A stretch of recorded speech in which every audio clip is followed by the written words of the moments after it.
వీక్షకులందరికీ నమస్కారం. అమరావతి రాజధానికి సంబంధించి ఒక బిగ్ అప్డేట్ వచ్చింది.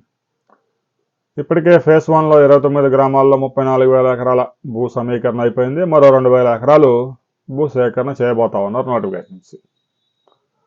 దాదాపుగా 65,000 కోట్ల రూపాయల పనులు జరుగుతూ ఉన్నాయి. తాజాగా నాబార్డు నుంచి మరో 7,000 కోట్లు అప్పులు తెచ్చుకునేందుకు సిఆర్డీఏకి ప్రభుత్వం అనుమతి ఇచ్చింది. ఇక అమరావతి రాజధానిలో ఎవరైనా ఇన్వెస్ట్మెంట్ చేయడానికి వస్తే వారికి భూములు కేటాయించడానికి భూమి లేదు. ఇంకా 719 ఎకరాలు రైతులకు రిజిస్ట్రేషన్ చేయాల్సి ఉంది. అందువల్ల అమరావతి రాజధానిలో ఇన్వెస్ట్మెంట్ పెట్టడానికి అవకాశాలు లేవు. ఏదో కార్యాలయాలకు 2 ఎకరాలు 3 ఎకరాలు అంటే అడ్జస్ట్ చేసే అవకాశాలు ఉన్నాయి. ఇక అమరావతి రాజధాని ఫేజ్ 2లో భాగంగా ఒక 7 గ్రామాల్లో 16,000 ఎకరాలు రైతుల దగ్గర నుంచి మిగతా అసైన్డ్ భూములు ప్రభుత్వ భూములు అన్నీ కలిపి ఒక 20,000 ఎకరాలు ల్యాండ్ పూలింగ్ చేయడానికి ప్రభుత్వం సిఆర్డీఏకి అనుమతించింది. సిఆర్డీఏ కూడా సత్వరం పనుల్లోకి మొదలుపెట్టింది. రాబోయే 2-3 నెలల్లోనే రైతుల దగ్గర నుంచి ల్యాండ్ పూలింగ్లో ఎంతమంది రైతులు వస్తారో ముందు వాళ్ళ దగ్గర నుంచి తీసుకుంటారు. ఇంకా తర్వాత కొంతమంది రైతులు ఎలాగో ఇవ్వడానికి ముందుకు రారు కాబట్టి ఫేజ్ 1లో ఏదైతే చేశారో అదే నోటీసులు ఇచ్చి భూసేకరణ చేస్తారు. ఇక పరిహారం విషయంలో ఫేజ్ 1లో ఒక పరిహారం, ఫేజ్ 2లో ఒక పరిహారం సాధ్యం కాదు.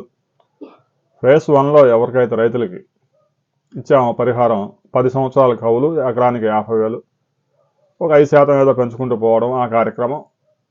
తర్వాత ఎకరాకి ఎన్ని గజాలు అనే విషయంలో కూడా ఫేజ్ 1లో మెట్ట ప్రాంత రైతులకు ఇచ్చిన పరిహారం తర్వాత ఇప్పుడు ఫేజ్ 2లో 7 గ్రామాలకి వర్తింపజేస్తారు. అయితే ఇంతటితో ఆగల. అమరావతి రాజధాని ఫేజ్ 3 ఉంది అని మంత్రి నారాయణ స్పష్టంగా చెప్పాడు. 7,500 ఎకరాల్లో సాఫ్ట్ ఇండస్ట్రీస్ పెట్టబోతా ఉన్నాము. అవి వస్తే దాదాపుగా 15 లక్షల ఉద్యోగాలు వచ్చే అవకాశం ఉంది.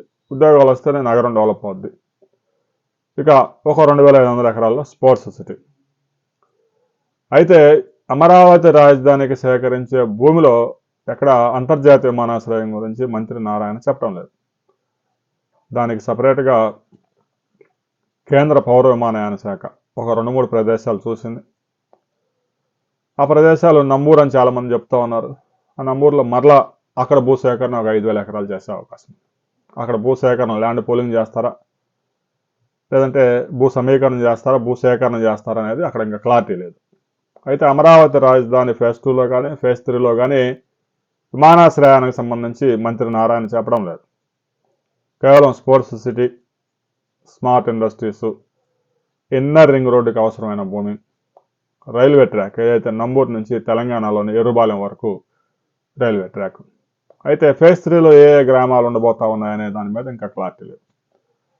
అయితే ఇప్పటి వరకు గుంటూరు జిల్లాకి పరిమితమైన అమరావతి రాజధాని పల్నాడు జిల్లాలోకి కూడా ప్రవేశించింది. ఇప్పటికే 4 గ్రామాలు, పెదకూరపాడు నియోజకవర్గంలోని 4 గ్రామాలు అమరావతి రాజధానికి భూసేకరణ చేస్తూ ఉన్నారు. ఇక తర్వాత అచ్చంపేట మండలంలో కూడా కొన్ని గ్రామాలు, పెదకూరపాడులో మరికొన్ని గ్రామాలు, తాడికొండ నియోజకవర్గంలో మరికొన్ని గ్రామాలు ఫేజ్ 3లో మరో 30,000 ఎకరాలు భూమిని సమీకరించే అవకాశం ఉంది.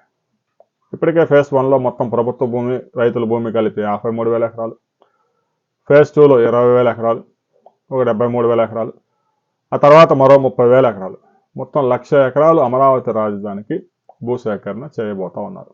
ఆల్రెడీ ఫేజ్ 1 కంప్లీట్ అయిపోయింది. ఫేజ్ 2కి నోటిఫికేషన్ కూడా ఇచ్చారు.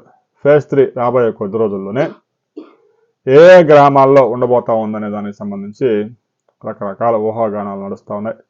ముఖ్యంగా అమరావతి రాజధాని ఫేజ్ 2కు ఆనుకొని ఉన్నటువంటి గ్రామాలు ఏవైతే తాడికొండ, నిడుముక్కల, మోతడక, లేమల్లె, బడేపురం, కంతేరు, తర్వాత ఆల్రెడీ ఎండ్రాయి ఇప్పటికే ఉంది కాబట్టి నరుకుళ్ళపాడు కూడా చేరే అవకాశం ఉంది.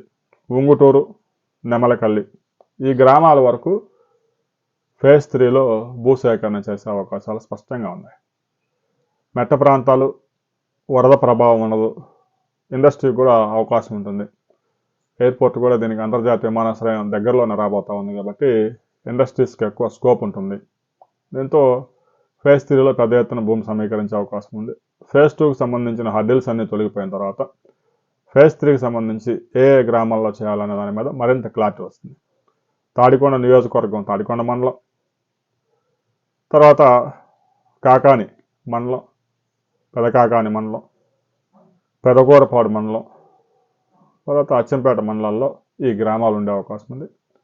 అమరావతి మండలంలో కూడా ఒక 2-3 గ్రామాలు ఫేజ్ 3లో చేర్చే అవకాశం ఉంది. ఫేజ్ 3లో మరో 35,000 ఎకరాలు తీసుకునే అవకాశాలు స్పష్టంగా కనిపిస్తున్నాయి. దీనికి సంబంధించి సర్వే జరుగుతూ ఉంది. ఫేజ్ 3లో ఎంత భూమి తీసుకోవాలి ఏంటనేది రాబోయే కొద్ది రోజుల్లో మంత్రి నారాయణ క్లారిటీ ఇవ్వబోతా ఉన్నారు. ఆ తర్వాత మరిన్ని వివరాలతో మరో వీడియోలో మనం కలుసుకుందాం.